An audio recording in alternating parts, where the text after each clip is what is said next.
Let me tell you about an ancient and vibrant city in India. A city of many names. Varanasi, Banaras, Kashi. A city of deep history. A city of energy, where life and death meet in the most colorful manner. This is my attempt to capture some of my most memorable moments, both good and bad. Hope you enjoy. Varanasi isn't Varanasi without the Ganges River. This river has sustained life for generations and continues to be the heart of people's traditions. I was lucky enough to ride a boat through it. I loved seeing the red sun, its red light shimmering on the waves. I loved the little boats slowly rowing, chugging along. I loved the peace, getting to see a different side of Varanasi, away from the chaos, seeing the locals go about their day, even bathing in its waters. In those 30 minutes, the world seemed to slow down.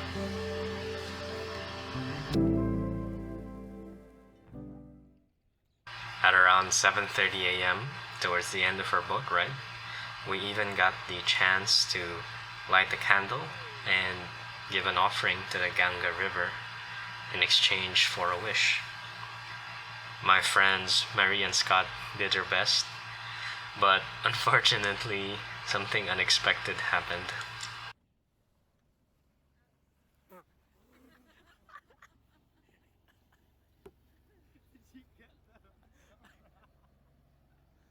There goes your wish.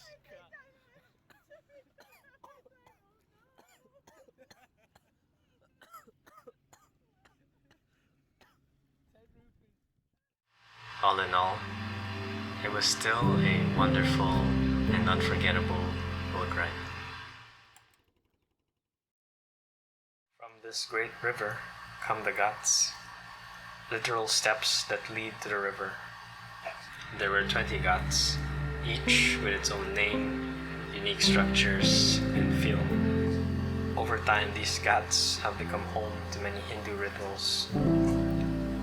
Two of these Ghats in particular left an impact on me. The Harishchandra and Manikarnika Ghat. Both of these were burning Ghats. Every day for the last 100 years, at least 100 of the dead would be cremated by the banks of the Ganges River in these Ghats. There would be a ceremony first with the dead and the family. The body would then be cremated on a pyre, after which the body would be released into the river. These bodies were burned with a specific type of wood by a specific group of families who would pass on the craft from one generation to the next. Hindus from all over India, or perhaps even the world, would come to Varanasi to die. To them, death was not something to be feared, but something to be celebrated. A chance to escape the karmic cycle and achieve something higher, freedom. While I am not Hindu myself, I couldn't help but feel some awe at the depth of their beliefs. Beliefs aside, I also just enjoyed walking and watching life happen by the Ghats. I enjoyed watching people fix their boats, bathe in the waters, sell ornaments, and just sit and enjoy their day. It made me feel grateful for this opportunity to explore a distant and strange land and somehow expand my world. These rituals by the Ghats are called Artis, 45 to 90-minute rituals to worship different Hindu gods. I don't know what it was about these Artis. Maybe it was the sheer scale. with the audience the size of multiple cricket stadiums, or the richness in detail from the incense they used down to their flaming torches. Maybe it was the devotion of the people, taking a few minutes out of their busy days to joyfully give thanks to the universe, or even the impromptu cipher by the gods, with priests, Indians, and foreigners all clapping to the beat of the drums, soaking in the chaos. Maybe it was just a whole sensory experience, smelling incense, hearing a continuous prayer song.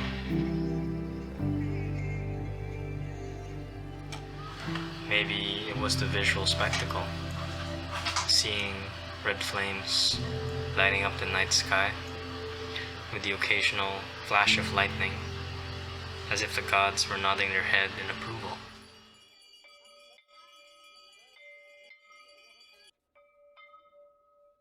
Perhaps it was a solemnity when the chants would go quiet. I don't know what it was, but these artis were incredibly beautiful. The river is not the only place of focus for Varanasi. This rich land is also filled with many temples and historical structures. I was lucky enough to visit 3 key areas. Varanasi Hindu University in the south. It's one of the big universities here in Varanasi. A beautiful campus, one of the largest dorms in Asia, and home to the new Sri Kashi Vishwanath temple. Kinda reminds me of Disneyland. The temple was beautiful, built with pink and white stone, incredibly peaceful, with locals devotedly doing worship and just enjoying the moment.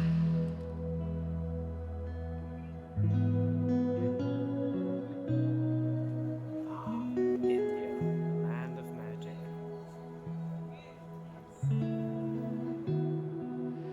We also visited Sarnath to the north.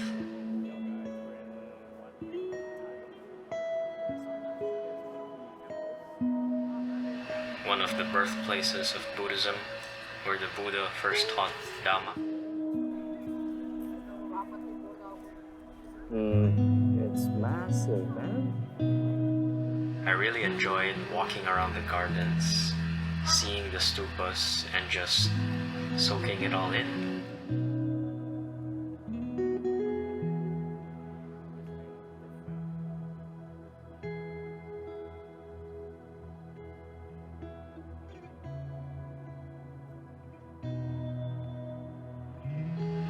We even got to see some monasteries along the way.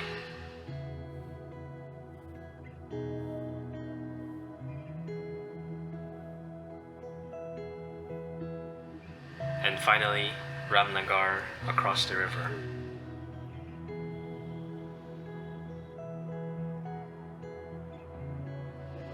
Ramnagar Fort was massive, filled with ancient buildings of all shapes and sizes, and even some artifacts of war. Hey guys, I was wrong. Ramnagar Fort is quite nice. You can see live elephants with the full gear on. We even got to see some elephants in action. Bye, Mr. Elephant. Namaste. Visiting these places felt surreal, and it was especially cool to see different religions and areas of society coming together in one city. Varanasi is also one of the oldest continuously lived cities. It is no wonder then that even its streets are teeming with life.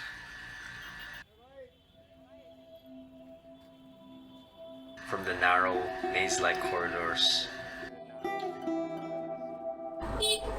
Really tight alleys, and yet there's still motorcycles here. It's a bit hard to walk around.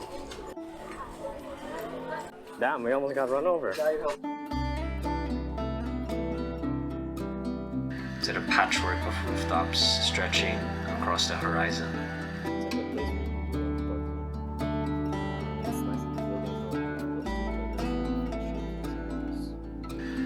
to the ever-changing colors and facades.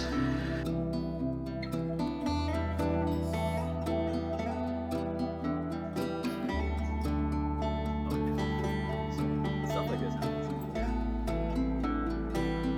Down to the different communities and shops at each enclave.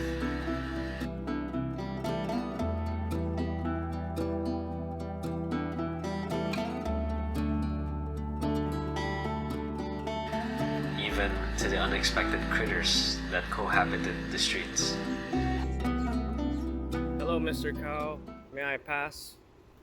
Thank you. Dhanyavad. Bye-bye. Roaming through Varanasi felt like exploring a new world.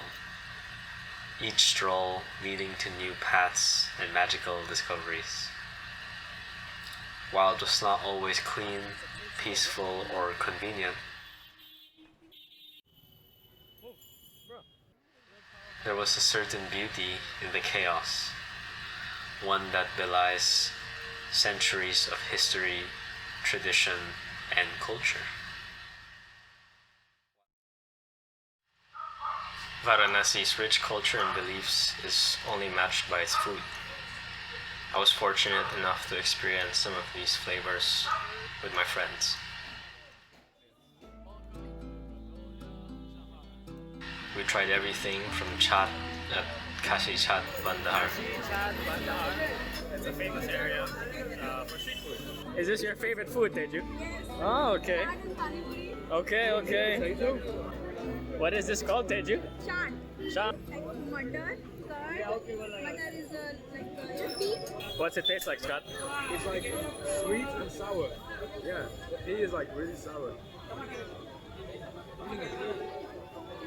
Really fresh. Oh, you're good at this, Scott. Really fresh. I would say it's one of the best things I've had in India. Wow. One of the top 2-3 things I've had in India. Dhanyavad. That was a delicious bowl of chan. It's like a mix of potatoes, Japanese sliced radish, peas. It's like the typical kind of mush. Like there's an Indian mush, but then they cover it with 3 different sauces, like a green sauce, a red chutney sauce, and a white curd sauce. I think it's like milk-based, yogurt-based. There was so much going on. The texture was so different. You get unlimited sauce. It's really cheap. Man, it was. Whew. I think it's the best thing I've eaten in India. Chan. Even down to Tandai, a famous drink which we had by a stall near Gondola Square. Maglalagay na sila ng masala. Friend Scott is natural behind the camera. All right, Scott, what are we trying We're today? in the middle of Gondola Chahar. exactly, and we're having a thing called this. Malay. That is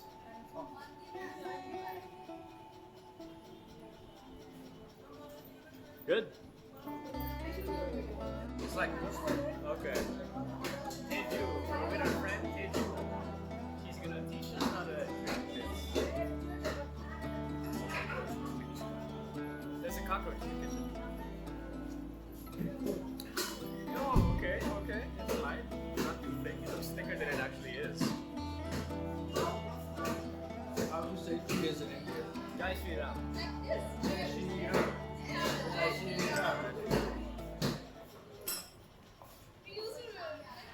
The tandai we had, it was made of almonds, saffron, and milk.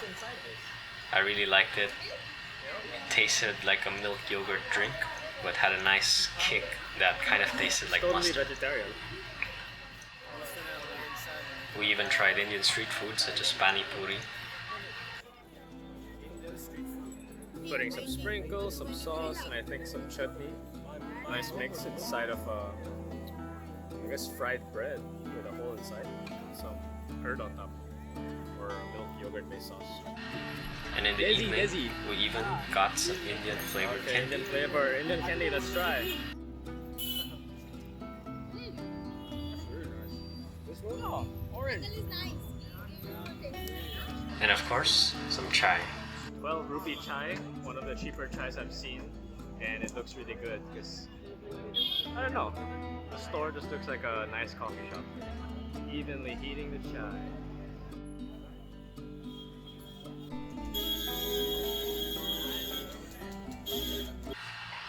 And finally, our last stop, the famous blue lassi. I loved my pineapple lassi. It was sweet, sour, and had a really nice kick. So we're having lassi, blue lassi, one of the most famous places here. You've got here papaya, pineapple, guava, pomegranate, and apple, which they mix with the lassi to make it taste good. It's made out of milk, and then they add yogurt, and then together it makes lassi, and then they add the fruits. You don't get diarrhea. All this eating was a fun way to end my time in Varanasi. Truly a special city, full of richness and life in every corner. I made some amazing memories here with some of the best company I could ask for. Goodbye for now, Varanasi, till we meet again.